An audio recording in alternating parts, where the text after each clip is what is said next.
ਸਤਿ ਸ਼੍ਰੀ ਅਕਾਲ। ਤੁਸੀਂ ਜੁੜੇ ਹੋਏ ਹੋ ਪੰਜਾਬੀ USA ਦੇ ਨਾਲ ਤੇ ਮੈਂ ਹਾਂ ਪ੍ਰਵੀਨ ਸ਼ਰਮਾ ਲੈ ਕੇ ਹਾਜ਼ਰ ਹਾਂ ਪ੍ਰੋਗਰਾਮ ਖਬਰ ਤੇ ਨਜ਼ਰ। ਖਬਰ ਤੇ ਨਜ਼ਰ ਪ੍ਰੋਗਰਾਮ ਦੇ ਵਿੱਚ ਕਈ ਅਹਿਮ ਤੇ ਕਈ ਖਾਸ ਖਬਰਾਂ ਨੂੰ ਲੈ ਕੇ ਚਰਚਾ ਕਰਨ ਦੇ ਲਈ ਜੁੜ ਚੁੱਕੇ ਨੇ ਮਿੰਟੂ ਗੁਰਸਰੀਗਾ ਜੀ। ਮਿੰਟੂ ਸਤਿ ਸ਼੍ਰੀ ਅਕਾਲ, ਸਵਾਗਤ ਹੈ ਜੀ ਪੰਜਾਬੀ USA ਤੇ। ਸ਼ੁਕਰੀਆ ਸਾਰਿਆਂ ਨੂੰ, ਸਤਿ ਸ੍ਰੀ ਅਕਾਲ ਜੀ। ਸਤਿ ਸ਼੍ਰੀ ਅਕਾਲ ਜੀ। ਪ੍ਰੋਗਰਾਮ ਦੇ ਵਿੱਚ ਅੱਗੇ ਵਧਣ ਤੋਂ ਪਹਿਲਾਂ ਧੰਨਵਾਦ ਕਰਦੇ ਚਲੀਏ ਸਪਾਂਸਰਸ ਦਾ, ਜਿਹੜੇ ਜ਼ਰੀਆ ਬਣਦੇ ਨੇ ਇਹਨਾਂ ਪ੍ਰੋਗਰਾਮਾਂ ਨੂੰ ਤੁਹਾਡੇ ਤੱਕ ਪਹੁੰਚਾਉਣ ਦੇ ਲਈ। ਖਾਲਸਾ ਇੰਸ਼ੋਰੈਂਸ ਏਜੰਸੀ ਵਾਲੇ, ਜਿਨ੍ਹਾਂ ਤੋਂ ਤੁਸੀਂ ਹਰ ਤਰੀਕੇ ਦੀ ਇੰਸ਼ੋਰੈਂਸ ਲੈ ਸਕਦੇ ਹੋ। ਇੰਸ਼ੋਰੈਂਸ ਬਾਰੇ ਪਤਾ ਕਰਨ ਦੇ ਲਈ ਇਹਨਾਂ ਦਾ ਨੰਬਰ ਹੈ 408-272-2500। ਇਹ 1992 ਤੋਂ ਲਗਾਤਾਰ ਇੰਸ਼ੋਰੈਂਸ ਬਿਜ਼ਨਸ ਦੇ ਵਿੱਚ ਸ਼ਾਨਦਾਰ ਸੇਵਾਵਾਂ ਦੇ ਰਹੇ ਨੇ ਤੇ ਅਮਰੀਕਾ ਭਰ ਦੇ ਵਿੱਚ ਇੰਸ਼ੋਰੈਂਸ ਕਰਦੇ ਨੇ। ਓਬਾਮਾ ਕੇਅਰ, ਮੈਡੀਕੇਅਰ ਜਾਂ ਫਿਰ ਕਵਰਡ ਕੈਲੀਫੋਰਨੀਆ ਬਾਬਤ ਪਾਲਿਸੀ ਕਰਵਾਉਣ ਦੇ ਲਈ, ਸਲਾਹ ਲੈਣ ਦੇ ਲਈ ਅੱਜ ਹੀ ਕਾਲ ਕਰੋ 408-272-2500 ਤੇ। ਟਰਕੀਆਨਾ ਇਮੀਗ੍ਰੇਸ਼ਨ ਲਾ ਫਰਮ ਵਾਲੇ ਜੇ ਟਰਕੀਆਨਾ, ਟੋਰਨੀ ਟਰਕੀਆਨਾ ਦੇ ਨਾਲ ਤੁਸੀਂ US ਇਮੀਗ੍ਰੇਸ਼ਨ ਬਾਬਤ ਕੋਈ ਵੀ ਸਲਾਹ ਕਰਨੀ ਹੈ, ਕੋਈ ਵੀ ਸਵਾਲ ਪੁੱਛਣਾ ਤੇ ਇਹਨਾਂ ਦਾ ਨੰਬਰ ਹੈ 4159090503। ਕ੍ਰਿਸ਼ਨ ਧਨੋਟਾ ਯੂਨੀਵਰਸਿਟੀ, GN ਲੀਵ ਵਾਲੇ ਟਰੱਕ ਵਾਸ਼ ਕਰਦੇ ਨੇ, ਆਇਲ ਚੇਂਜ ਕਰਦੇ ਨੇ, ਏਅਰ ਬ੍ਰੇਕਾਂ ਦਾ ਕੰਮ ਤਸੱਲੀ ਬਖਸ਼ ਕਰਵਾ ਸਕਦੇ ਹੋ, ਨਵੇਂ ਪੁਰਾਣੇ ਟਾਇਰ ਵੀ ਇਹਨਾਂ ਤੋਂ ਮਿਲਦੇ ਨੇ। ਲੋਕੇਸ਼ਨ ਹੈ ਸੈਂਤਾ ਨੀਲਾ ਦੀ, ਨਿੰਮਾ ਸੋਤਾ ਦੇ ਨਾਲ ਗੱਲ ਕੀਤੀ ਜਾ ਸਕਦੀ ਹੈ 209-277-0113 ਤੇ। ਜਸਵਿੰਦਰ ਸਿੰਘ ਨਾਗਰਾ ਰੋਜ਼ਵੈਲ, ਅਵਤਾਰ ਸਿੰਘ ਸੰਘਾ ਯੂਨੀਵਰਸਿਟੀ, ਬਲਦੇਵ ਸਿੰਘ ਕੰਗ ਯੂਨੀਵਰਸਿਟੀ ਤੋਂ। ਇਹਨਾਂ ਸਾਰੇ ਹੀ ਸਪਾਂਸਰਸ ਦਾ ਬਹੁਤ-ਬਹੁਤ ਧੰਨਵਾਦ। ਤੇ ਜੇਕਰ ਤੁਸੀਂ ਵੀ ਪੰਜਾਬੀ USA ਦੇ ਇਹਨਾਂ ਪ੍ਰੋਗਰਾਮਾਂ ਨੂੰ ਸਪਾਂਸਰ ਕਰਨਾ ਚਾਹੁੰਦੇ ਹੋ ਤਾਂ ਸਟੂਡੀਓ ਦਾ ਨੰਬਰ ਹੈ 408-272-5200। ਅੱਜ ਦਾ ਇਹ ਖਬਰ ਤੇ ਨਜ਼ਰ ਪ੍ਰੋਗਰਾਮ ਸਾਲ 2025 ਦੀ 30 ਅਗਸਤ ਦਾ ਪ੍ਰੋਗਰਾਮ ਹੈ ਤੇ ਦਿਨ ਅੱਜ ਸ਼ਨੀਵਾਰ ਹੈ। ਮਿੰਟੂ ਜੀ, ਸ਼ੁਰੂਆਤ ਕਰੀਏ BBMB ਤੋਂ। ਖਾਸੀ ਚਰਚਾ ਭਾਖੜਾ ਬਿਆਸ ਮੈਨੇਜਮੈਂਟ ਬੋਰਡ ਦੀ ਇਹਨੇ ਦਿਨੀ ਹੋ ਰਹੀ ਹੈ ਤੇ ਇਹਦੀ ਨਿਯੁਕਤੀ ਦਾ ਜਿਹੜਾ ਮਾਮਲਾ ਜੀ ਉਹ ਹਾਈ ਕੋਰਟ ਦੇ ਵਿੱਚ ਚਲਾ ਗਿਆ ਜੀ। ਬਿਲਕੁਲ ਗੱਲ ਤੁਹਾਡੀ ਸਹੀ ਹੈ ਕਿ ਇਸ ਵੇਲੇ BBMB ਦਾ ਜੀ ਮਾਮਲਾ ਬਹੁਤ ਜ਼ਿਆਦਾ ਉਲਝਿਆ ਹੋਇਆ। ਦਰਅਸਲ ਕੀ ਹੈ ਕਿ BBMB ਤੇ ਸਵਾਲ ਹਾਲੇ ਹੋਰ ਹੋਣਗੇ ਜੀ। ਹਾਲੇ ਤੇ ਕੁਝ ਵੀ ਨਹੀਂ ਹੈ, ਹਾਲੇ ਬਹੁਤ ਸਵਾਲ ਹੋਣਗੇ ਕਿਉਂਕਿ ਲੋਕ ਜਿਹੜੇ ਆ ਉਹ ਤੁਹਾਨੂੰ ਪਤਾ ਆਪਣੀਆਂ ਮੁਸ਼ਕਲਾਂ ਦੇ ਨਾਲ ਜੂਝ ਰਹੇ ਆ। ਫਿਲਹਾਲ ਤੇ ਜੋ ਇਸ ਵੇਲੇ ਦੀ ਸੂਰਤ ਹਾਲ ਹੈ ਉਹ ਇੰਨੀ ਭਿਆਨਕ ਹੈ ਕਿ ਕਿਸੇ ਨੂੰ ਇਹਨਾਂ ਚੀਜ਼ਾਂ ਦਾ ਕੋਈ ਉਹ ਨਹੀਂ ਹੈਗਾ ਜ਼ਿਆਦਾ ਕਿ ਕੌਣ ਕੀ ਕਰ ਰਿਹਾ ਕੌਣ ਨਹੀਂ। ਜੋ ਮੁਸੀਬਤ ਸਿਰ ਤੇ ਪਈ ਆ ਉਸ ਨੂੰ ਨਜਿੱਠਣ ਲਈ ਸਾਰੇ ਜਦੋਜਹਿਦ ਕਰਦੇ ਪਏ। ਦਰਅਸਲ ਕੀ ਹੈ ਕਿ BBMB ਦਾ ਜਿਹੜਾ ਕੁਝ ਮਾਮਲਾ ਹੈ ਨਾ ਉਹ ਤਕਨੀਕੀ ਤੌਰ ਤੇ ਹਾਈ ਕੋਰਟ ਪਹੁੰਚਿਆ। ਇਸ ਵਾਸਤੇ ਇਹਦੇ ਚ ਜਿਹੜੀ ਇਹਨਾਂ ਨੇ ਇੱਕ ਸੈਕਟਰੀ ਦੀ ਨਿਯੁਕਤੀ ਕੀਤੀ ਸੀਗੀ, ਜਿਹਨੂੰ ਹਿੰਦੀ ਚ ਸਚਿਵ ਕਹਿ ਦਿੰਦੇ ਨੇ। ਸਚਿਵ ਸਾਹਿਬ ਪੰਚਾਇਤ ਵੈਬ ਸੀਰੀਜ਼ ਦੇ ਵਿੱਚ ਇਹ ਬੜਾ ਸ਼ਬਦ ਇਸਤੇਮਾਲ ਹੋਇਆ। ਤਾਂ ਗੱਲ ਇਹ ਆ ਕਿ ਹੁਣ ਇਹਨੂੰ ਚੈਲੰਜ ਕੀਤਾ ਗਿਆ ਹੈ ਕਿ 25 ਜੁਲਾਈ 2025 ਨੂੰ BBMB ਵੱਲੋਂ ਜਾਰੀ ਕੀਤਾ ਗਿਆ ਜਿਹੜਾ ਪੱਤਰ ਸੀਗਾ ਜਿਹਦੇ ਮਾਰਫਤ ਅਰਜ਼ੀਆਂ ਮੰਗੀਆਂ ਗਈਆਂ, ਤਾਂ ਇਹ ਵਿਸ਼ੇਸ਼ ਰੂਪ ਦੇ ਨਾਲ ਹਰਿਆਣਾ ਕੈਡਰ ਦੇ ਜਿਹੜੇ ਕਾਰਜਕਾਰੀ ਅਧਿਕਾਰੀ ਸੀ ਸੁਰਿੰਦਰ ਸਿੰਘ ਮਿੱਤਲ, ਇਹਨਾਂ ਨੂੰ ਸੈਕਟਰੀ ਨਿਯੁਕਤ ਕਰਨ ਵਾਸਤੇ ਤਿਆਰ ਕੀਤਾ ਗਿਆ। ਕਿਉਂਕਿ ਇਹਦੇ ਵਿੱਚ ਸ਼ਰਤਾਂ ਜਿਹੀਆਂ ਪਾ ਦਿੱਤੀਆਂ ਜਿਵੇਂ ਪੰਜਾਬ ਦੇ ਵਿੱਚ ਜੀ ਆਪਣੇ ਆਪ ਹੀ ਬਾਹਰ ਹੋ ਗਏ, ਮਤਲਬ ਕਿ ਇਹਨੂੰ ਹੀ ਇਸ ਰੇਸ ਦੇ ਵਿੱਚ ਜਿਤਾਉਣਾ ਸੀ। ਇਹਨਾਂ ਸ਼ਰਤਾਂ ਦੇ ਵਿੱਚ ਇਹ ਸੀਗਾ ਕਿ BBMB ਦੇ ਵਿੱਚ ਕਾਰਜਸ਼ੀਲ ਹੋਣ ਤੇ 20 ਸਾਲ ਦਾ ਘੱਟੋ ਘੱਟ ਜਿਹੜਾ ਉਹ ਤਜਰਬਾ ਸ਼ਾਮਲ ਸੀ ਜੀ। ਕਈ ਜਿਹੜੇ ਪ੍ਰਸਿੱਧ ਤੇ ਤਜਰਬੇਕਾਰ ਇੰਜੀਨੀਅਰ ਸੀਗੇ ਉਹਨਾਂ ਵਾਸਤੇ ਇੱਕ ਸਮੱਸਿਆ ਨਾਲ। ਪਟੀਸ਼ਨ ਦੇ ਵਿੱਚ ਅੱਗੇ ਇਹ ਵੀ ਆਖਿਆ ਜਾਂਦਾ ਹੈ ਕਿ BBMB ਦੇ ਚੇਅਰਮੈਨ ਜਿਹੜੇ ਆ ਤ੍ਰਿਪਾਠੀ, ਇਹਨਾਂ ਦਾ ਕਾਫੀ ਪੰਗਾ ਪਿਆ ਸੀ ਗਵਰਨਰ ਸਾਹਿਬ ਦੇ ਨਾਲ, ਕਿ ਇਹਨਾਂ ਨੇ ਜੋ ਪੈਮਾਨੇ ਆ ਜਾਂ ਜਿਹੜੀ ਚੈਨ ਕਮੇਟੀ ਹੁੰਦੀ ਹੈ, ਚੋਣ ਕਮੇਟੀ ਕਹਿ ਲਓ, ਕਿ ਇਹਦਾ ਗਠਨ ਜਿਹੜਾ ਬਣਾਇਆ ਉਹ ਸਾਰਾ ਬੋਰਡ ਦੀ ਜਿਹੜੀ ਮਨਜ਼ੂਰੀ ਹੁੰਦੀ ਆ ਉਹਦੇ ਤੋਂ ਬਿਨਾਂ ਹੀ ਕਰ ਦਿੱਤਾ। ਮਤਲਬ ਸਾਫ਼ ਹੈ ਕਿ ਜੋ BBMB ਦੇ ਚੇਅਰਮੈਨ ਨੇ ਉਹਨਾਂ ਦੇ ਹੱਥ ਸਭ ਕੁਝ ਸੀ। ਉਹਨਾਂ ਨੇ ਪੈਰਾਮੀਟਰ ਜਾਂ ਜਿਹੜੀ ਸਿਲੈਕਸ਼ਨ ਕਮੇਟੀ ਸੀਗੀ ਉਹਦਾ ਜਿਹੜਾ ਸਾਰਾ ਤਾਣਾ ਬਾਣਾ ਸੀਗਾ ਉਹ ਬੋਰਡ ਦੀ ਮਨਜ਼ੂਰੀ ਤੋਂ ਬਿਨਾਂ ਹੀ ਬਣ ਦਿੱਤਾ।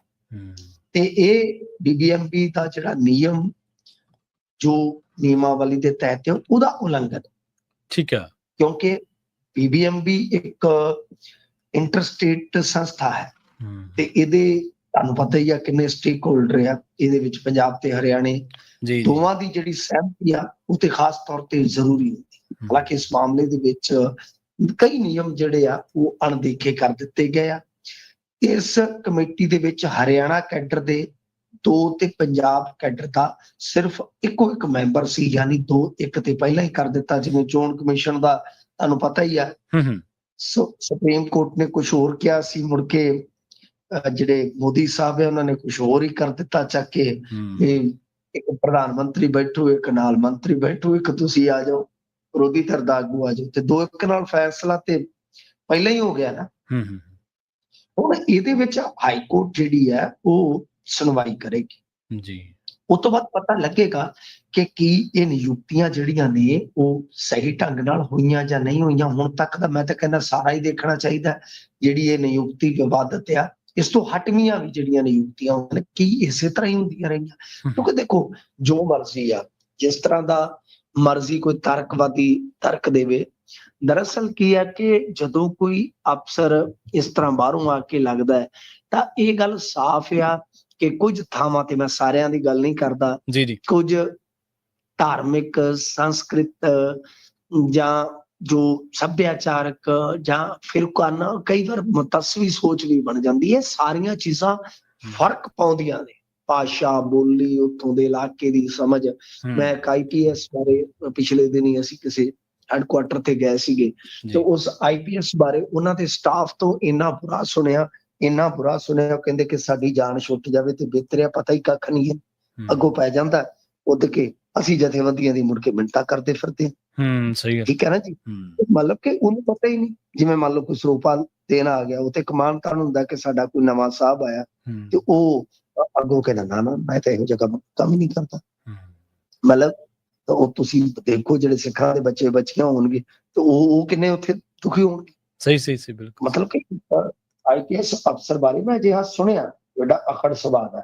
ਉਹ ਕਹਿਣ ਦਾ ਮਤਲਬ ਇਹ ਆ ਕਿ ਇਹ ਕਿਸੇ ਵੀ ਮਹਿਕਮੇ ਦੇ ਵਿੱਚ, ਕਿਸੇ ਵੀ ਸੰਸਥਾ ਦੇ ਵਿੱਚ ਜਦੋਂ ਇਸ ਤਰ੍ਹਾਂ ਦੇ ਬੰਦੇ ਜਾਣਗੇ, ਉਹਨਾਂ ਨੇ ਆਪਣੀ ਸਟੇਟ ਦਾ ਜਾਂ ਆਪਣੇ ਲੋਕਾਂ ਦਾ, ਜਾਂ ਕਈ ਵਾਰ ਮੈਂ ਜਿਵੇਂ ਕਿਹਾ ਕਿ ਧਾਰਮਿਕ ਤੌਰ ਤੇ ਵੀ ਇੱਕ ਵਿਤਕਰਾ ਹੁੰਦਾ। ਹਾਲਾਂਕਿ ਹੋਣਾ ਨਹੀਂ ਚਾਹੀਦਾ। ਜਿਹੜਾ ਬੰਦਾ ਕਿਸੇ ਸੀਟ ਤੇ ਬੈਠ ਜਾਂਦਾ ਹੈ, ਜਿਹੜਾ ਬੰਦਾ ਫਰਜ਼ ਦੇ ਸਟੀਅਰਿੰਗ ਨੂੰ ਫੜ ਲੈਂਦਾ ਹੈ, ਉਹਦੇ ਲਈ ਇੱਕ ਸਮਾਨ ਹੋਣਾ ਚਾਹੀਦਾ। ਹਰੇਕ ਬੰਦਾ ਇੱਕ ਬਰਾਬਰ ਹੋਣਾ ਚਾਹੀਦਾ। ਪਰ ਇੱਥੇ ਇਸ ਤਰ੍ਹਾਂ ਤਾਂ ਗੱਲ ਇਹ ਆ ਕਿ BBMB ਦੇ ਮਾਮਲੇ 'ਚ ਵੇਖਣਯੋਗ ਗੱਲ ਇਹ ਆ ਕਿ ਜੇ ਇੰਜੀਨੀਅਰ ਲੜ ਸਕਦੇ ਆਪਣੀ ਲੜਾਈ, ਤੇ ਪੰਜਾਬ ਸਰਕਾਰ ਕਿਉਂ ਨਹੀਂ ਲੜ ਸਕਦੀ? ਕਿ ਇਹਨਾਂ ਦੀ ਪਾਣੀ ਛੱਡਣ ਨੂੰ ਲੜਾਈ ਸੀ, ਉਹ ਸਿਰਫ ਇੱਕ ਸਿਆਸੀ ਵਿਖਾਵਾ ਸੀ, ਇੱਕ ਇਵੈਂਟ ਸੀ। ਜੀ ਬਿਲਕੁਲ ਸਹੀ ਕਿਹਾ ਤੁਸੀਂ। ਜੇ ਲੜਾਈ ਸਰਕਾਰ ਨੂੰ ਲੜਨੀ ਕੀ ਔਖੀ ਹੈ ਜੀ। ਉਹ ਕਹਿੰਦੇ ਅਸੀਂ ਗੇਟ ਤੇ ਚਾਬੀਆਂ ਲੈ ਕੇ ਭੱਜੇ ਫਿਰਦੇ ਆ, ਮੈਂ ਨੱਕਾ ਲਾ ਦੂੰ, ਮੈਂ ਕਰ ਦੂੰ। ਵੀ ਜਿਹੜਾ ਤੁਹਾਡਾ ਕੰਮ ਆ ਸੰਵਿਧਾਨਕ ਤੌਰ ਤੇ ਗੱਲਾਂ ਨੂੰ ਚੱਕਣਾ, ਮਾਮਲਿਆਂ ਨੂੰ ਚੱਕਣਾ, ਤੁਸੀਂ ਉਹ ਕਰੋ। ਹੁਣ ਆਪਾਂ ਅੱਗੇ ਵੀ ਇਹ ਗੱਲ ਕਰਦੇ ਹੁੰਦੇ ਮਿੰਟੂ ਜੀ, ਵੀ ਮੁੱਖ ਮੰਤਰੀ ਜਿਹੜਾ ਉਹ ਸਰਿੰਜਾਂ ਚੱਕ ਕੇ ਆਪਰੇਸ਼ਨ ਥੀਏਟਰ ਦੇ ਵਿੱਚ, ਜਾਂ ਸੂਈਆਂ ਚੱਕ ਕੇ, ਕੈਂਚੀਆਂ ਚੱਕ ਕੇ ਲੋਕਾਂ ਦੇ ਜਿਹੜੇ ਆਪਰੇਸ਼ਨ ਥੋੜ੍ਹੋ ਕਰਦਾ, ਜਾਂ ਉਹ ਫੱਟੀਆਂ ਥੋੜ੍ਹੋ ਚੱਕਦਾ ਕਿਸਾਨਾਂ ਦੀਆਂ ਜਾ ਕੇ, ਗੰਢੇ ਥੋੜ੍ਹੋ ਗੁੜਦਾ। ਉਹਦਾ ਕੰਮ ਆ ਕਲਮ ਦੇ ਨਾਲ ਕੰਮ ਕਰਨਾ, ਤੇ ਪਰ ਉਹ ਛੱਡ ਕੇ ਪਤਾ ਨਹੀਂ ਕਿਉਂ ਅਸੀਂ ਰੀਲਾਂ ਦੇ ਮਗਰ ਪਏ ਆ। SKM ਕਹਿੰਦੇ ਜਿਹੜੇ ਸੰਯੁਕਤ ਕਿਸਾਨ ਮੋਰਚਾ ਤੇ ਦੂਜਾ KMS, ਉਹ ਹੁਣ ਨੇੜੇ ਹੋਣ ਲੱਗੇ ਆ ਜੀ। ਉਹਦਾ ਇੱਕ ਵੱਡਾ ਕਾਰਨ ਹੈ ਡੱਲੇਵਾਲ ਦੀ ਜਥੇਬੰਦੀ ਤੇ ਡੱਲੇਵਾਲ ਜਥੇਬੰਦੀ ਦੇ ਕੁਝ ਫੈਸਲੇ। ਇਹ ਹੁਣ ਦੇਖੋ, ਜਿਹੜੇ KMM ਕਿਸਾਨ ਮਜ਼ਦੂਰ ਮੋਰਚਾ ਕਮੇਟੀ ਵਾਲੇ ਹੋ ਗਏ ਨਾ, ਜਿਹੜੇ ਕਿਸਾਨ ਮਜ਼ਦੂਰ ਮੋਰਚਾ ਵਾਲੇ ਕਹਿ ਲਓ, ਵੈਸੇ ਤੇ ਹੈਗੇ ਸੀ ਕਿਸਾਨ ਮਜ਼ਦੂਰ ਸੰਘਰਸ਼ ਕਮੇਟੀ ਸੀ। ਸਹੀ। ਪਹਿਲਾਂ ਇਹ ਹੁੰਦੇ ਸੀ ਪੰਧੇਰੂ ਦੀ, ਤਾਂ ਹੁਣ ਇਹਨਾਂ ਨੇ ਨਵਾਂ ਨਾਂ ਦੇ ਦਿੱਤਾ ਕਿਸਾਨ ਮਜ਼ਦੂਰ ਮੋਰਚਾ। ਤੇ ਹੁਣ ਦੂਜੇ ਪਾਸੇ ਆ ਗਏ SKM ਵਾਲੇ, KMM ਤੇ SKM ਵਾਲੇ। SKM ਵਾਲੇ ਕਿਹੜੇ ਆ ਗਏ? ਰਾਜਨੀਤਿਕ, ਜਿਨ੍ਹਾਂ ਨੂੰ ਇਹਨਾਂ ਨੇ ਕਿਹਾ ਸੀਗਾ ਕਿ ਇਹ ਤੇ ਰਾਜਨੀਤੀ ਕਰਨ ਚਲੇ ਗਏ, ਅਸੀਂ ਹੁਣ ਇਹਨਾਂ ਤੋਂ ਪਰੇ, ਸਾਨੂੰ ਇਹਨਾਂ ਤੋਂ ਅਲਰਜੀ ਆ। ਸਹੀ ਹੈ। ਇਹਨਾਂ ਨੇ ਕਿਹਾ ਵੀ ਚਲੋ ਸਾਡਾ ਕਹਿਣਾ ਫਰਜ਼ੀ ਆ, ਬਾਕੀ ਤੁਹਾਡੀ ਮਰਜ਼ੀ ਹੈ, ਲਾ ਲਓ। ਸ਼ੰਭੂ ਚਲੇ ਗਏ। ਡੱਲੇਵਾਲ ਹੋਰਾਂ ਨੇ ਕਿਹੜੀ ਕੜੀ ਘੋਲੀ ਆ, ਸਭ ਨੂੰ ਪਤਾ ਹੀ ਹੈ। ਤੇ ਮੈਂ A1 ਤੋਂ ਕਹਿੰਦਾ ਸੀਗਾ ਕਿ ਇਹ ਕੰਮ ਖਰਾਬ ਹੋ ਜਾਣਾ, ਇਹਨਾਂ ਦਾ ਕੰਮ ਖਰਾਬ ਹੋ ਗਿਆ। ਤੁਹਾਡੇ ਸਾਹਮਣੇ ਆ। ਫਿਰ ਚਲੋ ਕੁਝ ਮਹੀਨੇ ਪਏ ਤੇ ਕਿਸ ਤਰ੍ਹਾਂ ਸਭ ਕੁਝ ਹੋਇਆ। ਹੁਣ ਹੁੰਦਾ ਕੀ ਹੈ ਕਿ ਉਸ ਤੋਂ ਬਾਅਦ ਡੱਲੇਵਾਲ ਸਾਹਿਬ ਕੁਝ ਦਿਨ ਆਰਾਮ ਫਰਮਾਉਂਦੇ, ਉਸ ਤੋਂ ਬਾਅਦ ਉਹ ਫੇਰ ਫਾਰਮ ਦੇ ਵਿੱਚ ਆ ਜਾਂਦੇ। ਜਦੋਂ ਫਾਰਮ ਦੇ ਵਿੱਚ ਆ ਜਾਂਦੇ ਆ ਤਾਂ ਹੁਣ ਦਿੱਲੀ ਦੇ ਵਿੱਚ ਜਾ ਕੇ ਵੱਡਾ ਇਕੱਠ ਕਰ ਆਏ। ਜਦੋਂ ਦਿੱਲੀ ਦੇ ਵਿੱਚ ਵੱਡਾ ਇਕੱਠ ਕੀਤਾ, ਸਵਾਲ ਫੇਰ ਉਹੀ ਕਿ ਹੁਣ ਦਿੱਲੀ ਦੇ ਵਿੱਚ ਤੁਹਾਨੂੰ ਕਿਹਨੇ ਜਾਣ ਦਿੱਤਾ? ਜੀ। ਹੁਣ ਤੁਹਾਨੂੰ ਜਗ੍ਹਾ ਵਾਸਤੇ ਕਿੰਨੇ ਮਨਜ਼ੂਰੀ ਦੇ ਦਿੱਤੀ ਸਾ?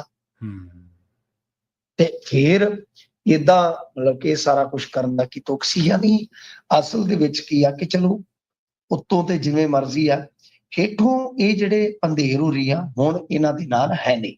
ਹੂੰ, ਠੀਕ ਹੈ ਜੀ। ਇਹਨਾਂ ਨੇ ਇਹ ਕਹਿ ਵੀ ਦਿੱਤਾ ਕਿ ਨੇੜਲੇ ਭਵਿੱਖ ਦੇ ਵਿੱਚ ਜੋ ਮਿਨੀਮਮ ਕਾਮਨ ਪ੍ਰੋਗਰਾਮ ਹੁੰਦਾ ਹੈ ਹਾਂਜੀ। ਉਹਦੇ ਤਹਿਤ ਅਸੀਂ ਇਹਨਾਂ ਦੇ ਨਾਲ ਆ ਸਕਦੇ ਹਾਂ। ਮਤਲਬ ਪਹਿਲਾਂ ਤੇ ਗੈਰ ਰਾਜਨੀਤਿਕ ਗੱਠਜੋੜ ਦੇ ਨਾਲ ਚਲੇ ਗਏ। ਗੱਠਜੋੜੀ ਹੁੰਦਾ ਕਿਸਾਨ ਜਥੇਬੰਦੀਆਂ ਦਾ। ਹੁਣ ਜਿਹੜੇ ਰਾਜਨੀਤੀ ਕਰਨ ਵਾਲੇ ਜਿਨ੍ਹਾਂ ਤੋਂ ਦੂਰ ਗਏ ਸਨ, ਹੁਣ ਇੱਧਰ ਆ ਗਏ। ਦਰਅਸਲ ਦੇਖੋ ਜੋ ਮਰਜ਼ੀ ਆ, ਮੈਂ ਜਿਵੇਂ ਤੁਹਾਨੂੰ ਕਿਹਾ ਕਿ ਇਸ ਸਾਰੇ ਪ੍ਰਕਰਨ ਤੋਂ ਬਾਅਦ ਜੋ ਸ਼ੰਭੂ ਦੇ ਵਿੱਚ, ਖਨੌਰੀ ਦੇ ਵਿੱਚ ਹੋਇਆ, ਉਸ ਤੋਂ ਬਾਅਦ ਡੱਲੇਵਾਲ ਸਾਹਿਬ ਦੀਆਂ ਜਿਹੜੀਆਂ ਖਾਸ ਤੌਰ ਤੇ ਕੁਝ ਗਤੀਵਿਧੀਆਂ, ਕੁਝ ਪੈਂਤੜੇ ਤੇ ਕੁਝ ਉਸ ਤੋਂ ਬਾਅਦ ਫਿਰ ਫੰਡਾਂ ਵਗੈਰਾ ਨੂੰ ਲੈ ਕੇ ਵਿਵਾਦ ਹੋਇਆ। ਉਸ ਤੋਂ ਬਾਅਦ ਹੁਣ ਇਹਨਾਂ ਦੀ ਕਹਾਣੀ ਜਿਹੜੀ ਆ ਉਹ ਉਲਝ ਗਈ ਆ। ਹਾਲਾਂਕਿ ਜੋ ਲੈਂਡ ਪੂਲਿੰਗ ਸੀ ਉਸਨੇ ਕਿਸਾਨ ਜਥੇਬੰਦੀਆਂ ਜਿਹੜੀਆਂ ਲਗਭਗ ਮੁਰਸ਼ਦ ਹੀ ਹੋ ਗਈਆਂ ਸੀ, ਉਹਨਾਂ ਨੂੰ ਥੋੜਾ ਜਿਹਾ ਅਪ ਕੀਤਾ, ਉਹਨਾਂ ਨੂੰ ਕਿਤੇ ਨਾ ਕਿਤੇ ਊਰਜਾਵਾਨ ਕੀਤਾ। ਪਰ ਹੁਣ ਹੜ੍ਹਾਂ ਦੀ ਸਥਿਤੀ ਹੈ, ਤੁਹਾਨੂੰ ਪਤਾ ਬਹੁਤਾ ਕੁਝ ਹੁੰਦਾ ਨਹੀਂ ਹੈ ਇਹਨਾਂ ਦਿਨਾਂ ਦੇ ਵਿੱਚ। ਪਰ ਬਹਰਹਾਲ ਹੁਣ ਇਹਨਾਂ ਨੇ ਇੱਕ ਦੂਜਾ ਫਰੰਟ ਖੋਲਣ ਦਾ ਕਿਤੇ ਨਾ ਕਿਤੇ ਐਲਾਨ ਜ਼ਰੂਰ ਕਰ ਦਿੱਤਾ ਕਿ ਅਸੀਂ ਹੁਣ ਉਹਨਾਂ ਦੇ ਨਾਲ ਜਾਵਾਂਗੇ। ਹਾਲਾਂਕਿ ਉਧਰੋਂ ਕੀ ਪੁਸ਼ਟੀ ਆਉਂਦੀ ਹੈ ਕਿ ਉਹ ਰਲ ਕੇ ਚੱਲਣ ਵਾਸਤੇ ਤਿਆਰ ਨੇ, ਕਿਉਂਕਿ ਉਧਰ ਤੁਹਾਨੂੰ ਪਤਾ ਉਗਰਾਹਾਂ ਵਾਲਾ, ਫਿਰ ਡਾਕਟਰ ਦਰਸ਼ਨਪਾਲ ਜੀ, ਜੀ। ਰਾਜੇਵਾਲ ਹੈ, ਚੰਗੇ ਤਗੜੇ ਨਾਮ ਨੇ। ਮਨਜੀਤ ਸਿੰਘ ਰਾਏ ਆ, ਇਸ ਤਰ੍ਹਾਂ ਦੇ ਆ ਬੰਦੇ। ਤਾਂ ਦੇਖਦੇ ਆ ਕਿ ਕੀ ਉਹ ਇਹਨਾਂ ਚੀਜ਼ਾਂ ਨੂੰ ਜਿਹੜੀਆਂ ਪਿੱਛੇ ਵਾਪਰੀਆਂ ਸਾਰਾ ਕੁਝ ਭੁੱਲ ਭੁਲਾ ਕੇ ਇੱਕ ਨਵੇਂ ਸਿਰੇ ਤੋਂ ਜਥੇਬੰਦਕ ਢਾਂਚਾ ਬਣਾ ਕੇ ਕੋਈ ਲੜਾਈ ਵਿੱਢਦੇ ਆ। ਕਿਉਂਕਿ ਹੁਣ ਮਾਮਲਾ ਤੇ ਵਿਗੜੇਗਾ ਨਾ, ਕਿਉਂਕਿ ਖਾਸ ਤੌਰ ਤੇ ਤੁਸੀਂ ਦੇਖ ਲਓ ਮੁਆਵਜ਼ੇ ਨੂੰ ਲੈ ਕੇ ਵੀ, ਕਿਉਂਕਿ ਇੱਧਰ 17,000 ਰੁਪਇਆ ਮੁਆਵਜ਼ਾ ਮੰਗ ਰਹੇ ਸੀ ਮੇਰੇ ਖਿਆਲ ਦੇ ਨਾਲ ਪੰਧੇਰ ਸਾਹਿਬ, ਤੇ ਉਹਨਾਂ ਕੋਲ ਮੈਕਸਿਮਮ ਦੇਣ ਵਾਸਤੇ ਜੇ 100% ਵੀ ਕਿੱਲੇ ਦਾ ਨੁਕਸਾਨ ਹੋਇਆ ਤਾਂ ਉਹ ਤਦ ਵੀ 15,000 ਤੋਂ ਵੱਧ ਰੁਪਈਆ ਨਹੀਂ ਦੇ ਸਕਦੇ। ਤਾਂ ਹੋ ਸਕਦਾ ਕਿ ਇੱਥੋਂ ਹੀ ਸ਼ੁਰੂਆਤ ਹੋ ਜਾਵੇ। ਜੀ। ਤੇ ਪੰਜਾਬ ਸਰਕਾਰ ਨੂੰ ਜੁਰਮਾਨਾ ਕਿਹੜੇ ਮਾਮਲੇ 'ਚ ਹੋਇਆ ਮਿੰਟੂ ਜੀ? ਹਾਂਜੀ ਦੇਖੋ, ਪੰਜਾਬ ਸਰਕਾਰ ਨੂੰ ਜਿਹੜਾ ਜੁਰਮਾਨਾ ਹੋਇਆ ਨਾ, ਉਹਦੇ ਵਿੱਚ ਇਹ ਆ ਕਿ ਇਹਨਾਂ ਨੇ ਵਾਰ-ਵਾਰ ਸਮਾਂ ਮੰਗਿਆ ਅਦਾਲਤ ਕੋਲ ਜਾ ਕੇ। ਇਹਨਾਂ ਦਾ ਨਾ ਅਦਾਲਤ ਦੇ ਵਿੱਚ ਹਾਲ ਇਸੇ ਤਰ੍ਹਾਂ ਦਾ ਹੀ ਬਣ ਗਿਆ ਕਿ ਹੁਣ ਵੀ ਮਤਲਬ ਕੋਈ ਵੀ ਹਫਤਾ, ਕੋਈ ਵੀ ਮਹੀਨਾ ਸੁੱਕਾ ਜਾਂਦਾ ਹੀ ਨਹੀਂ। ਇਹ ਤੇ ਵਿਚਾਰੇ ਵਕੀਲ ਤਗੜੇ ਇਹਨਾਂ ਦੇ ਜਾ ਕੇ ਜੋ ਚੱਲ ਚੁੱਲ ਲੈਂਦੇ ਆ। ਦਰਅਸਲ ਕੀ ਆ ਕਿ ਇਹ ਮਾਮਲਾ ਜੰਜੂਆ ਦੇ ਨਾਲ ਜੁੜਿਆ। ਠੀਕ ਹੈ ਜੀ। ਜੰਜੂਆ ਬਹੁਤ ਪਾਵਰਫੁਲ, ਤੁਹਾਨੂੰ ਪਤਾ ਹੀ ਆ, ਅਫਸਰ ਰਹੇ ਆ। ਬਿਲਕੁਲ। ਦੋਸ਼ ਕੀ ਆ? ਹਾਂਜੀ, ਮੈਂ ਤੁਹਾਨੂੰ ਦੱਸਦਾ ਕਿ 2009 ਦੇ ਵਿੱਚ ਜਿਹੜੇ ਵੀਕੇ ਜੰਜੂਆ ਸੀਗੇ, ਇਹਨਾਂ ਨੂੰ ਵਿਜੀਲੈਂਸ ਵੱਲੋਂ 2 ਲੱਖ ਰਿਸ਼ਵਤ ਲੈਣ ਦੇ ਦੋਸ਼ ਹੇਠ ਫੜਿਆ ਗਿਆ ਸੀ। ਠੀਕ ਹੈ ਜੀ। ਉਸ ਵੇਲੇ ਦਾ ਜਿਹੜਾ ਪੰਜਾਬ ਦਾ ਗਵਰਨਰ ਸੀਗਾ, ਉਸਨੇ ਮਤਲਬ ਕਿ ਕਿਉਂਕਿ ਦੇਖੋ ਕੋਈ IAS ਹੈ, ਕੋਈ ਲੀਡਰ ਆ, ਤਾਂ ਇਹਨਾਂ ਨੂੰ ਇੱਕ ਵਿਸ਼ੇਸ਼ ਇਮਿਊਨਿਟੀ ਹੁੰਦੀ ਆ, ਉਹਦੇ ਤਹਿਤ ਕੁਝ ਫਾਰਮੈਲਿਟੀਜ਼ ਵੀ ਹੁੰਦੀਆਂ ਨੇ। ਤਾਂ ਇਹਨਾਂ ਨੇ ਮਤਲਬ ਕਿ ਰਾਜਪਾਲ ਨੇ, ਰਾਜ ਭਵਨ ਨੇ ਕਹਿ ਲਓ ਕਿ ਇਜਾਜ਼ਤ ਦੇ ਦਿੱਤੀ ਸੀ। ਜੀ। ਹੁਣ ਅੱਗੇ ਵੱਧਦਾ ਹੈ ਕਿ ਜਿਹੜਾ ਦੋਸ਼ੀ ਸੀ ਉਸਨੇ ਦਲੀਲ ਦਿੱਤੀ ਕਿ ਸਹਿਮਤੀ ਦੇਣ ਦਾ ਅਧਿਕਾਰ ਕੇਂਦਰ ਸਰਕਾਰ ਦਾ ਹੈ, ਨਾ ਕਿ ਰਾਜਪਾਲ ਦਾ। ਇਸੇ ਆਧਾਰ ਤੇ ਟ੍ਰਾਇਲ ਕੋਰਟ ਨੇ 2015 ਦੇ ਵਿੱਚ ਉਹਨਾਂ ਨੂੰ ਅਸਥਾਈ ਤੌਰ ਤੇ ਬਰੀ ਕਰ ਦਿੱਤਾ ਤੇ ਕਿਹਾ ਕਿ ਜਿਵੇਂ ਹੀ ਸਮਰੱਥ ਕਹਿ ਲਓ ਕਿ ਜਿਹੜੀ ਸੰਸਥਾ ਹੁੰਦੀ ਹੈ ਜਾਂ ਸਮਰੱਥ ਅਥਾਰਟੀ ਹੁੰਦੀ ਹੈ ਜੀ, ਜਾਂ ਸਮਰੱਥ ਅਧਿਕਾਰੀ, ਆਪਾਂ ਸ਼ਬਦ ਇਸਤੇਮਾਲ ਕਰਦੇ ਹਾਂ ਕਿ ਜੋ ਵੀ ਸਮਰੱਥ ਅਥਾਰਟੀ ਹੈ ਉਹਦੀ ਮਿਲੇਗੀ ਪ੍ਰਵਾਨਗੀ ਤੇ ਮਾਮਲਾ ਫਿਰ ਤੋਂ ਸ਼ੁਰੂ ਕੀਤਾ ਜਾ ਸਕਦਾ। ਕਲੀਅਰ ਹੋ ਗਿਆ ਜੀ ਕਿ ਵੀਕੇ ਜੰਜੂਆ ਨੇ ਇਹ ਦਲੀਲ ਦਿੱਤੀ ਕਿ ਜੀ ਸੈਂਟਰ ਸਰਕਾਰ ਤੋਂ ਪ੍ਰਵਾਨਗੀ ਚਾਹੀਦੀ ਸੀ, ਰਾਜ ਭਵਨ ਤੋਂ ਨਹੀਂ। ਕੋਰਟ ਨੇ ਕਿਹਾ ਕਿ ਠੀਕ ਹੈ, ਪਰ ਤੁਹਾਨੂੰ ਰਾਹਤ ਉਦੋਂ ਤੱਕ ਆ ਜਦੋਂ ਤੱਕ ਉਤੋਂ ਪ੍ਰਵਾਨਗੀ ਨਹੀਂ ਮਿਲ ਜਾਂਦੀ। ਇਸ ਤੋਂ ਬਾਅਦ ਜੋ ਮਤਲਬ ਕਿ ਇਹ ਪਟੀਸ਼ਨ ਕਰਤਾ ਪੱਖ ਆ, ਜੀ ਇਹਨਾਂ ਨੇ ਹਾਈ ਕੋਰਟ ਦਾ ਦਰਵਾਜ਼ਾ ਖੜਕਾਇਆ ਮੁੜ ਤੋਂ 15 ਸਤੰਬਰ 23 ਜੀ ਅਦਾਲਤ ਨੇ ਹੁਕਮ ਦਿੱਤਾ ਕਿ ਪੰਜਾਬ ਸਰਕਾਰ ਸਾਰੇ ਦਸਤਾਵੇਜ਼ ਕੇਂਦਰ ਸਰਕਾਰ ਨੂੰ ਘੱਲੇ ਹੂੰ ਤਾਂ ਕਿ ਜੋ ਮਤਲਬ ਕਿ ਟਰਾਇਲ ਆ ਉਹਦੀ ਪ੍ਰਵਾਨਗੀ ਤੇ ਨਿਰਣਾ ਹੋ ਸਕੇ। ਜੀ ਜੀ ਅਦਾਲਤ ਨੇ ਨਾਲ ਹੁਕਮ ਵੀ ਦਿੱਤਾ ਸੀਗਾ ਕਿ ਕੇਂਦਰ ਸਰਕਾਰ 3 ਤੋਂ 4 ਮਹੀਨਿਆਂ ਦੇ ਵਿੱਚ ਫੈਸਲਾ ਲੈ। ਠੀਕ ਆ ਖੈਰ ਕੇਂਦਰ ਦੇ ਵਕੀਲ ਨੇ ਆ ਕੇ ਦੱਸਿਆ ਹੂੰ ਕਿ 9 ਨਵੰਬਰ 23 ਤੇ 4 ਮਾਰਚ 24 ਹੂੰ ਨੂੰ ਰਾਜ ਸਰਕਾਰ ਨੂੰ ਪੱਤਰ ਲਿਖ ਕੇ ਪੂਰੀ ਫਾਈਲ ਭੇਜਣ ਵਾਸਤੇ ਕਿਹਾ, ਮਗਰ ਕਿਸੇ ਨੇ ਭੇਜੀ ਨਹੀਂ। ਹੂੰ ਵਾਰ-ਵਾਰ ਮਤਲਬ ਇਹਨਾਂ ਨੂੰ ਜਾਣੂ ਵੀ ਕਰਾਇਆ ਗਿਆ, ਹੂੰ ਪਰ ਇਹਨਾਂ ਨੇ ਕੋਈ ਵੀ ਉਸ ਮਾਮਲੇ ਤੇ ਹਿਲਜੁਲ ਨਹੀਂ ਕੀਤੀ। ਹੂੰ ਇਤੇ ਬਾਵਜੂਦ 18 ਅਗਸਤ 2025 ਨੂੰ ਸੁਣਵਾਈ ਤੇ ਵੀ ਰਾਜ ਸਰਕਾਰ ਨੇ ਕੁਝ ਦਿਨ ਹੋਰ ਮੰਗ ਲਏ। ਫਿਰ ਜਦੋਂ ਇਹ ਸਾਰੀਆਂ ਗੱਲਾਂ ਸੁਣੀ ਜੀ ਕੋਰਟ, ਫਿਰ ਤੁਹਾਨੂੰ ਪਤਾ, ਹੁਣ ਮੈਂ ਤੁਹਾਨੂੰ ਸਾਰਾ ਮਾਮਲਾ ਸਮਝਾ ਦਿੱਤਾ। ਔਰ ਮਾਮਲੇ ਦੇ ਵਿੱਚ ਵੇਖੋ, ਕਿਉਂਕਿ ਵੀਕੇ ਜੰਜੂਆ ਪਾਵਰਫੁਲ ਬੰਦਾ ਹੂੰ ਤੇ ਕਹਿ ਲੋ ਕਿ ਸਰਕਾਰ ਦਾ ਬੜਾ ਚਹੇਤਾ ਅਫਸਰ ਸੀਗਾ, ਹੂੰ ਤਾਂ ਉਸ ਨੂੰ ਕਿਵੇਂ ਬਚਾਇਆ ਗਿਆ ਤੁਸੀਂ ਦੇਖੋ। ਜੀ ਜੀ ਹੁਣ ਇਹ ਰਿਕਾਰਡ ਤੇ ਗੱਲ ਗਈ ਆ ਕਿ 2 ਵਾਰ ਕੇਂਦਰ ਨੇ ਲੈਟਰ ਭੇਜਿਆ ਕਿ ਬਈ ਫਾਈਲ ਭੇਜੋ, ਹੂੰ ਕਿ ਉਹ ਇਹਨਾਂ ਦੀ ਮਾਸੀ ਦਾ ਪੁੱਤ ਆ ਜੀ ਜਾਂ ਭੂਆ ਦਾ ਪੁੱਤ ਆ, ਉਸ ਨੂੰ ਬਚਾਇਆ ਕਿਉਂ ਨਹੀਂ ਗਿਆ? ਸਹੀ ਬਚਾਇਆ ਉਹ ਜਿਵੇਂ ਫਿਰ ਸਰਵੇਸ਼ਵਰ ਠਾਕਰ ਦੀ ਕਹਾਣੀ ਸੁਣਾਈ ਸੀ ਤੁਹਾਨੂੰ ਮੈਂ ਜੱਜ ਦੀ, ਕਿ ਅੱਜ ਸੁਪਰੀਮ ਕੋਰਟ ਵੀ ਕਹਿ ਰਹੀ ਹੈ ਕਿ ਠੀਕ ਹੋ ਗਿਆ, ਚਲਾ ਗਿਆ, ਇਹ ਸਹੀ ਸੇਵਾ ਮੁਕਤ ਹੋ ਗਿਆ, ਠੀਕ ਹੋ ਗਿਆ, ਪਰ ਉਹ ਐਨਆਰਆਈ ਕਮਿਸ਼ਨ ਦਾ ਚੇਅਰਮੈਨ ਲਾ ਦਿੱਤਾ ਗਿਆ। ਕਿਉਂ? ਕਾਤੋਂ? ਕਿਉਂਕਿ ਕੁਝ ਫੈਸਲੇ ਡੇਰਾ ਮੁਖੀ ਨੂੰ ਵਰੀ ਕੀਤਾ ਜੀ ਬੜੇ, ਹਾਂਜੀ, ਬੜੇ ਭੇਤ ਭਰੇ ਹਾਲਾਤ ਦੇ ਵਿੱਚ। ਫਿਰ ਇਹ ਤੋਂ ਇਲਾਵਾ ਪੰਚਾਇਤੀ ਇਲੈਕਸ਼ਨ ਜਿਹੜਾ ਲਗਭਗ ਕੈਂਸਲ ਹੋ ਰਿਹਾ ਸੀਗਾ, ਉਸ ਨੂੰ ਬਚਾ ਲਿਆ। ਸਹੀ।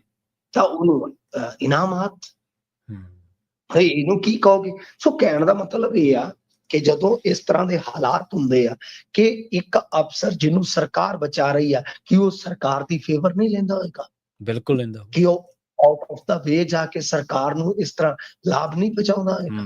ਸਹੀ। ਮੇਰੇ ਖਿਆਲ ਦੇ ਨਾਲ ਇਹ ਮਾਮਲਾ ਜਿਹੜਾ ਕਾਫੀ ਵੱਡਾ ਹੈ। ਤਾਂ ਹੁਣ 50,000 ਰੁਪਏ ਜੁਰਮਾਨਾ ਇਹਨਾਂ ਨੂੰ ਲਾਇਆ ਗਿਆ ਕਿ ਤੁਸੀਂ ਵਾਰ-ਵਾਰ ਸਮਾਂ ਮੰਗ ਰਹੇ ਹੋ। ਸਮਾਂ ਕਿਉਂ ਮੰਗ ਰਹੇ ਹੋ? ਕਿਉਂਕਿ ਸਮਾਂ ਹੀ ਖਰਾਬ ਚੱਲ ਰਿਹਾ ਇਹਨਾਂ ਦਾ। ਜੀ, ਸਮਾਂ ਇਹਨਾਂ ਨੇ ਤਾਂ ਲਿਆਂਦਾ ਹੀ ਮਸਾਂ ਮਿੰਟੂ ਜੀ। ਹੁਣ ਤੁਸੀਂ ਦੇਖ ਲਓ ਵੀ ਜਿਹੜੇ ਕੋਈ ਜੇਕਰ ਤਾਂ ਕੋਈ ਵਿਰੋਧੀ ਕੋਈ ਕੰਮ ਕਰਦਾ ਹੜ੍ਹਾਂ ਦੇ ਵਿੱਚ, ਆਪਾਂ ਤਾਂ ਕਹਿੰਦੇ ਚਲੋ ਸਾਰਿਆਂ ਦਾ ਹੀ ਵੈਲਕਮ ਹੈ। ਵਿਰੋਧੀ ਦਾ ਕੋਈ ਕੰਮ ਕਰਦਾ ਉਹਦਾ ਤਾਂ ਉਡਾਉਂਦੇ ਆ ਮਜ਼ਾਕ ਵੀ ਫਲਾਣੇ ਨੇ ਜੀ ਆਹ ਲਿਆਂਦਾ, ਫਲਾਣੇ ਨੇ ਆਹ ਲਿਆਂਦਾ, ਫਲਾਣੇ ਨੇ ਆਹ ਲਿਆਂਦਾ। ਜੇ ਆਪ ਕੁਛ ਕਰਦੇ ਤੇ ਉਹ ਕੁਛ ਸੈਕਿੰਡ ਦੀ ਰੀਲ ਹੈ ਤੇ ਉਹਨੂੰ ਸਾਰਾ ਕਰ ਦਿੰਦੇ ਆ ਵੀ ਇਹਨੂੰ ਵਾਇਰਲ ਕਰ ਦਿਓ, ਇਹਨੂੰ ਐਂ ਕਰ ਦਿਓ। ਹੁਣ ਦੇਖੋ ਮੁੱਖ ਮੰਤਰੀ ਸਾਹਿਬ ਤਾਂ ਹੈਲੀਕਾਪਟਰ ਦੇ ਕੇ ਸਾਰੀ ਗਏ ਉੱਥੇ। ਜਿਹੜਾ ਮੈਂ ਤਾਂ ਕਹਿਣਾ ਵੀ ਜੇ ਕੋਈ ਗੱਟਾ ਵੀ ਲਾਇਆ ਉੱਥੇ ਬੰਨ ਦੇ ਵਿੱਚ, ਹੜ੍ਹ ਦੇ ਵਿੱਚ, ਉਹਦਾ ਵੀ ਯੋਗਦਾਨ ਬਹੁਤ ਵੱਡਾ। ਪਰ ਪਤਾ ਨਹੀਂ ਕਿਉਂ ਇਹ ਕਹਿੰਦੇ ਵੀ ਜੋ ਹਮ ਕਰਤੇ ਹੈ ਉਹੀ ਸਾਰਿਆਂ ਨਾਲੋਂ ਮਹਾਨ ਹੈ, ਸਾਡੇ ਕੋਲ ਹੀ ਸਾਰਾ ਜਹਾਨ ਹੈ। ਬਸ ਡੀਸਿਲਟਿੰਗ ਦਾ ਮਾਮਲਾ ਹਾਈ ਕੋਰਟ 'ਚ ਪਹੁੰਚ ਗਿਆ ਮਿੰਟੂ ਜੀ।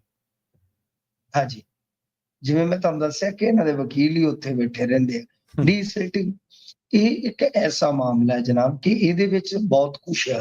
ਦਰਅਸਲ ਮਾਧੋਪੁਰ ਹੈਡ ਦੀ ਜਿਹੜੀ ਘਟਨਾ ਵਾਪਰੀ ਉਹਦੇ ਵਿੱਚ ਵੀ ਸਿਲਟਿੰਗ ਇੱਕ ਬਹੁਤ ਵੱਡਾ ਫੈਕਟ ਸਾਬਤ ਹੋਵੇਗੀ, ਤੁਸੀਂ ਆਉਣ ਵਾਲੇ ਦਿਨਾਂ 'ਚ ਦੇਖਣਾ। ਤਾਂ ਖੈਰ ਡੀਸਿਲਟਿੰਗ ਦਾ ਮਾਮਲਾ ਜਿਹੜਾ ਉਹ ਇੱਕ ਪਟੀਸ਼ਨ ਦਾਇਰ ਹੋਈ ਆ ਹਾਈ ਕੋਰਟ ਦੀ, ਉਹ ਗੱਲ ਕਰ ਰਹੇ ਆ ਆਪਾਂ। ਹੁਣ ਪੰਜਾਬ ਸਰਕਾਰ ਨੂੰ ਫਰਵਰੀ 23 ਦੇ ਵਿੱਚ ਇੱਕ ਨੋਟਿਸ ਜਾਰੀ ਕਰਦਿਆਂ ਬਿਨਾਂ ਜ਼ਿਲ੍ਹਾ ਸਰਵੇ ਰਿਪੋਰਟ ਤੇ ਡੀਸਿਲਟਿੰਗ ਦੇ ਨਾਂ ਤੇ ਹੋ ਰਹੀ ਗੈਰ ਕਾਨੂੰਨੀ ਮਾਈਨਿੰਗ ਤੇ ਰੋਕ ਲਾਉਣ ਦਾ ਹੁਕਮ ਦਿੱਤਾ ਸੀਗਾ। ਠੀਕ ਹੈ ਜੀ। ਮਤਲਬ ਕਿ ਜਿਸ ਤਰ੍ਹਾਂ ਦੇ ਹਾਲਾਤ ਉਸ ਤਰ੍ਹਾਂ ਦੀਆਂ ਹੁਣ ਖਬਰਾਂ ਵੀ ਆਪਾਂ ਦੇਖ ਰਹੇ ਹਾਂ ਕਿ 26 ਅਪ੍ਰੈਲ ਨੂੰ ਪੰਜਾਬ ਸਰਕਾਰ ਨੇ ਜੋ SCIA ਨੂੰ ਯਕੀਨ ਦਵਾਇਆ ਸੀਗਾ ਕਿ 6 ਮਹੀਨਿਆਂ ਦੇ ਵਿੱਚ ਜ਼ਿਲ੍ਹਾ ਸਰਵੇ ਰਿਪੋਰਟ ਜਮ੍ਹਾਂ ਕਰਵਾ ਦਿੱਤੀ ਜਾਏਗੀ ਇਸ ਮਾਮਲੇ ਦੇ ਵਿੱਚ। ਤੇ ਬਾਅਦ ਚ ਤੁਸੀਂ ਦੇਖਦੇ ਹੀ ਹੁੰਦੇ ਹੋ ਕਿ ਕਿਹਨੇ ਕੀ ਕਰਨਾ ਹੈ। ਤਾਂ ਮਾਮਲੇ ਦੀ ਇਹ ਇੱਕ ਤੈਅ ਹੈ ਕਿ ਡੀਸਿਲਟਿੰਗ ਦੇ ਹਿਸਾਬ ਕਿਤਾਬ ਦੇ ਨਾਲ ਤੁਹਾਨੂੰ ਯਾਦ ਆ ਚੰਡੀਗੜ੍ਹ ਦੇ ਬਾਹਰਲੇ ਇਲਾਕੇ ਯਾਨੀ ਮੋਹਾਲੀ ਵਾਲੀ ਸਾਈਡ ਹੀ ਆ ਜਾਓ, ਛੱਤਬੀੜ ਵਾਲੀ ਸਾਈਡ, ਇੱਧਰ ਜੇ ਤੁਸੀਂ ਵੇਖੋਗੇ ਤਾਂ ਇੱਕ ਵਾਰੀ ਵੀਡੀਓ ਵਾਇਰਲ ਹੋਈ ਸੀ ਕਿ ਕਿਵੇਂ ਉੱਥੋਂ ਡੀਸਿਲਟਿੰਗ ਦੇ ਨਾਮ ਤੇ ਮਾਈਨਿੰਗ ਹੋ ਰਹੀ ਸੀ। ਬਾਅਦ ਦੇ ਵਿੱਚ ਉਹ ਸਾਰੀ ਪੋਲ ਖੁੱਲੀ, ਪਤਾ ਕੀਤਾ ਗਿਆ ਕਿ ਉਹ ਮੋਹਾਲੀ ਵਾਲੀ ਸਾਈਡ ਇੱਧਰ ਹੇਠਲੇ ਪਾਸੇ ਇੱਕ ਸੜਕ ਬਣ ਰਹੀ ਸੀ ਜਿਹਦੇ ਤੇ ਮਿੱਟੀ ਪਾਈ ਜਾ ਰਹੀ ਸੀ, ਰੇਤਾ ਪਾਈ ਜਾ ਰਹੀ। ਮਤਲਬ ਕਿ ਉੱਥੋਂ ਡੀਸਿਲਟਿੰਗ ਦੇ ਨਾਮ ਤੇ ਇੱਕ ਮਿਸਾਲ ਦੇਣਾ ਕਿ ਡੀਸਿਲਟਿੰਗ ਦਾ ਮਤਲਬ ਕਿ ਜੀ ਅਸੀਂ ਉਹ ਗੱਬ ਜੀ ਕੱਢ ਰਹੇ ਹਾਂਜੀ ਠੀਕ ਹੈ ਜੀ, ਉਹਦਾ ਵੀ ਟੈਂਡਰ ਹੋ ਗਿਆ, ਜਦ ਕਿ ਉਹੀ ਭਰ ਕੇ ਉਹ ਟਿੱਪਰ ਜਾ ਕੇ 15-20 ਹਜ਼ਾਰ ਦਾ ਲਾ ਦੇ ਉਹਨੂੰ ਵੇਚ, ਮਤਲਬ ਕਿ ਦੂਣੀ ਕਮਾਈ। ਸੋ ਇਹ ਮਾਮਲਾ ਸੀਗਾ, ਇਹ ਡੀਸਿਲਟਿੰਗ ਹੁੰਦੀ। ਤਾਂ ਹੁਣ ਇੱਧਰ ਇਹੀ ਆ ਕਿ ਇਸ ਬਹਾਨੇ ਨਜਾਇਜ਼ ਜਿਹੜੀ ਮਾਈਨਿੰਗ ਹੁੰਦੀ ਆ ਉਹਦੇ ਤੇ ਜਵਾਬ ਜਿਹੜਾ ਇਹਨਾਂ ਨੂੰ ਦੇਣਾ ਪਵੇਗਾ ਕਿ ਹਾਂ ਭਾਈ ਤੁਹਾਨੂੰ ਕਿਹਾ ਗਿਆ ਸੀਗਾ ਕਿ ਤੁਸੀਂ ਜ਼ਿਲ੍ਹਾ ਸਰਵੇ ਰਿਪੋਰਟਾਂ ਬਣਾਓ, ਉਸ ਤੋਂ ਬਾਅਦ ਮਾਈਨਿੰਗ ਦੀ ਇਜਾਜ਼ਤ ਦਿੱਤੀ ਜਾਣੀ ਚਾਹੀਦੀ ਆ, ਤੁਸੀਂ ਕੁਝ ਵੀ ਨਹੀਂ ਕਰ ਰਹੇ ਜਦ ਕਿ ਤੁਸੀਂ ਮਾਈਨਿੰਗ ਦੀ ਇਜਾਜ਼ਤ ਜਿਹੜੀ ਉਹ ਦੇ ਦਿੰਦੇ ਹੋ। ਸੋ ਹਾਈ ਕੋਰਟ ਦੇ ਵਿੱਚ ਇਹਨਾਂ ਚੀਜ਼ਾਂ ਨੂੰ ਹੀ ਚੁਣੌਤੀ ਦਿੱਤੀ ਗਈ ਆ ਕਿ ਡੀਸਿਲਟਿੰਗ ਦੇ ਨਾਂ ਤੇ ਗੈਰ ਕਾਨੂੰਨੀ ਮਾਈਨਿੰਗ ਦਾ ਕੰਮ ਜਾਰੀ ਆ, ਇਹਦੇ ਦੌਰਾਨ ਭਾਰੀ ਮਸ਼ੀਨਾਂ ਦੀ ਵਰਤੋਂ ਕੀਤੀ ਜਾਂਦੀ ਆ। ਪਟੀਸ਼ਨਰ ਨੇ ਇਹ ਵੀ ਦੱਸਿਆ ਕਿ ਵਰਤਮਾਨ ਦੇ ਵਿੱਚ ਸਾਉਣ ਦਾ ਜਿਹੜਾ ਤੁਹਾਨੂੰ ਪਤਾ ਹੀ ਆ ਮੌਨਸੂਨ ਦਾ ਚੱਲਦਾ ਪਿਆ, ਮੌਸਮ ਸੀਜ਼ਨ ਚੱਲਦਾ ਪਿਆ, ਤਾਂ ਬਈ ਹੁਣ ਦਰਿਆ, ਨਦੀਆਂ, ਚੌ, ਖੱਡਾਂ ਸਾਰੀਆਂ ਫੁੱਲ ਆ, ਤਾਂ ਡੀਸਿਲਟਿੰਗ ਦਾ ਟੈਂਡਰ ਜਾਰੀ ਕਰਨਾ ਇਸ ਸਮੇਂ ਉਹ ਸਹੀ ਨਹੀਂ ਹੈ। ਮਤਲਬ ਤੁਸੀਂ ਵੇਖੋ ਕਿ ਪਹਿਲਾਂ ਵੀ ਹੋਇਆ ਤੇ ਹੁਣ ਵੀ ਇਹਨਾਂ ਨੇ ਡੀਸਿਲਟਿੰਗ ਦੇ ਨਾਮ ਤੇ ਜਿਹੜਾ ਖੇਡਣਾ ਉਹਦਾ ਟੈਂਡਰ ਜਾਰੀ ਕਰ ਦਿੱਤਾ ਜੀ। ਤੇ ਸੀਐਮ ਨੂੰ ਮਿੰਟੂ ਜੀ ਕਹਿੰਦੇ ਸਰਕਾਰ ਨਹੀਂ ਕਿਹਾ ਜਾ ਸਕਦਾ ਜੀ? ਹਾਂਜੀ, ਨਹੀਂ ਕਿਹਾ ਜਾ ਸਕਦਾ। ਦੇਖੋ ਇਹ ਇੱਕ ਮਾਮਲਾ ਐਸਾ ਹੈ ਜੀ ਕਿ ਹਾਈ ਕੋਰਟ ਨੇ ਹੀ ਫੈਸਲਾ ਕੀਤਾ। ਇਹਦੇ ਵਿੱਚ ਕਾਫੀ ਖਬਰਾਂ ਹਾਈ ਕੋਰਟ ਤੋਂ ਆਉਂਦੀਆਂ ਨੇ ਅੱਜ ਕੱਲ, ਕਿਉਂਕਿ ਉੱਥੋਂ ਫੈਸਲਾ ਹੋ ਰਿਹਾ। ਦਰਅਸਲ ਇਹ ਮਾਮਲਾ ਹਰਿਆਣੇ ਦਾ ਸੀਗਾ। ਹਰਿਆਣੇ ਦਾ ਕੀ ਹੈ ਕਿ ਇੱਕ ਜਿਹੜੇ ਅਧਿਆਪਕ ਸੀ ਉਹਨਾਂ ਨੇ ਕੋਈ ਸੀਐਮ ਦੇ ਨਾਲ ਜੁੜੀ ਖਬਰ ਜਿਹੜੀ ਹੈ ਨਾ ਉਹ ਅੱਗੇ ਸ਼ੇਅਰ ਕਰ ਦਿੱਤੀ ਸੀ, ਠੀਕ ਹੈ ਜੀ, ਅਖਬਾਰ ਦੀ ਕੋਈ ਕਟਿੰਗ ਸੀਗੀ, ਉਹਦੇ ਤੇ ਉਸ ਤੇ ਮਾਮਲਾ ਜਿਹੜਾ ਬਣਾ ਦਿੱਤਾ ਗਿਆ, ਠੀਕ ਹੈ ਜੀ, ਕਿ ਬਈ ਇਹ ਜਿਹੜੀ ਕੀਤੀ ਗਈ ਹੈ ਹਰਕਤ ਉਹ ਜੋ ਸਰਵਿਸ ਰੂਲਸ ਹੈ ਉਹਦੇ ਖਿਲਾਫ ਹੈ, ਫਲਾਂ ਜਿਵੇਂ ਕਰਦੇ ਹੁੰਦੇ ਆ ਕਿ ਟੀਚਰ ਪੱਤਰਕਾਰਤਾ ਨਹੀਂ ਕਰ ਸਕਦਾ, ਇਹ ਨਹੀਂ ਕਰ ਸਕਦਾ, ਫਲਾਣਾ ਉਹ ਨਹੀਂ ਕਰ ਸਕਦਾ, ਮਤਲਬ ਕਿ ਉਹਦੇ ਤੇ ਕਾਰਵਾਈ ਮਹਿਕਮੇ ਦੀ ਇਹਨਾਂ ਨੇ ਖੋਲ ਦਿੱਤੀ। ਬਾਅਦ ਦੇ ਵਿੱਚ ਇਹ ਮਾਮਲਾ ਜਿਹੜਾ, ਹਾਲਾਂਕਿ ਇਹ ਬਹੁਤ ਪੁਰਾਣਾ ਮਾਮਲਾ ਹੈ, ਜੇ ਮੈਂ ਨਹੀਂ ਭੁੱਲਦਾ ਤੇ ਇਹ ਤੇ ਹੋਏਗਾ ਸ਼ਾਇਦ ਅੱਜ ਤੋਂ 12 ਸਾਲ ਜਾਂ 11 ਸਾਲ ਪੁਰਾਣਾ, ਠੀਕ ਹੈ, ਉਸ ਟਾਈਮ ਦਾ। ਤਾਂ ਮਤਲਬ ਕਿ ਇਹ ਕੋਈ ਉਸ ਵੇਲੇ ਡਾਟਾ ਐਂਟਰੀ ਆਪਰੇਟਰ ਜਿਹੜੇ ਹੁੰਦੇ ਆ ਉਸ ਤਰੀਕੇ ਦਾ ਸੀਗਾ ਟੀਚਿੰਗ ਡਿਪਾਰਟਮੈਂਟ ਦੇ ਵਿੱਚ ਜਿਹੜੇ ਹੁੰਦੇ ਆ ਅਧਿਆਪਨ ਦੇ ਵਿੱਚ। ਤਾਂ ਮਤਲਬ ਕਿ ਮੁੱਖ ਮੰਤਰੀ ਨੂੰ ਲੈ ਕੇ ਪੋਸਟ ਜਿਹੜੀ ਹੈ ਨਾ ਕੋਈ ਸ਼ੇਅਰ ਕੀਤੀ ਗਈ ਸੀ ਫੇਸਬੁੱਕ, ਉਦੋਂ ਤੁਹਾਨੂੰ ਪਤਾ ਹੀ ਹੈ ਨਵਾਂ ਸੀ ਜੀ, ਤੇ ਫਿਰ 2020 ਦੇ ਵਿੱਚ ਉਹਦੀ ਜਿਹੜੀ ਸੇਵਾ ਸੀ ਖਤਮ ਕਰ ਦਿੱਤੀ, ਠੀਕ ਹੈ। ਉਸ ਤੋਂ ਬਾਅਦ ਹੁਣ ਕੋਰਟ ਨੇ ਇਹ ਸਾਫ਼ ਕਰ ਦਿੱਤਾ ਕਿ ਦੇਖੋ ਮੁੱਖ ਮੰਤਰੀ ਨੂੰ ਸਰਕਾਰ ਦੇ ਬਰਾਬਰ ਮੰਨਣਾ ਗਲਤ ਹੈ, ਠੀਕ ਹੈ ਨਾ, ਤੁਸੀਂ ਮੁੱਖ ਮੰਤਰੀ ਨੂੰ ਸਰਕਾਰ ਨਹੀਂ ਮੰਨ ਸਕਦੇ। ਇਹ ਕਿੱਡੀ ਵੱਡੀ ਗੱਲ ਆ, ਮਤਲਬ ਕਿ ਸਰਕਾਰ ਇੱਕ ਉਹ ਸੰਸਥਾ ਹੋ ਗਈ ਜਿਹਦੇ ਵਿੱਚ ਸਾਰੇ ਕੈਬਨਿਟ ਵਜ਼ੀਰ ਬੈਠਦੇ ਆ ਤੇ ਸਮੁੱਚਤਾ ਚ ਇੱਕ ਫੈਸਲਾ ਨਿਕਲਦਾ ਸਹਿਮਤੀ ਦੇ ਵਿੱਚ, ਠੀਕ ਹੈ ਨਾ।